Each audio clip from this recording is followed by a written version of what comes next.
A particle moving along x-axis has an acceleration f at time t given by, so here f is equals to f naught 1 minus t upon capital T, where f naught and t are constants.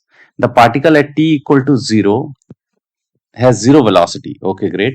In the time interval between t equal to 0 and the instant when f is 0, the particle's velocity is vx. You have to figure out that velocity. So first of all, if this is the acceleration, we can find the velocity as integration of acceleration a dt. So let's figure out.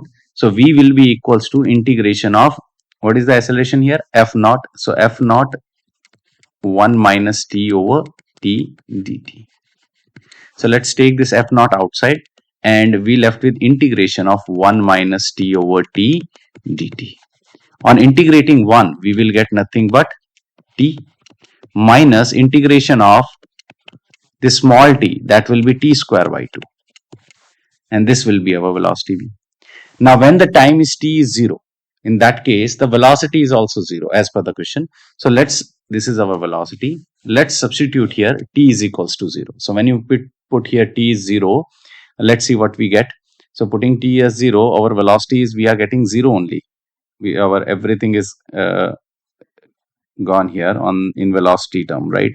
So in that case, if okay, so that is our v in the time interval t equal to 0 and the instant when f is 0. So let's see when f is 0 what happens.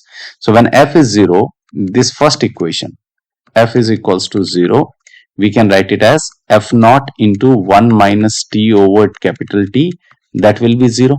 And in that case it will be 1 minus t over capital T will be 0, and taking 1 on the other side, it will be 1 equal to t over t, and small t will be equals to capital T at that instant when f is 0.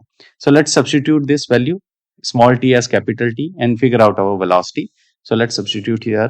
So this will be v equals to f naught, and t is capital T, minus 1 by capital T, t square by 2. So this will be how much? F naught into t minus capital T cancels out, you left with t by 2, and that will be how much? It will be f naught t by 2, that will be equals to v. That's option D.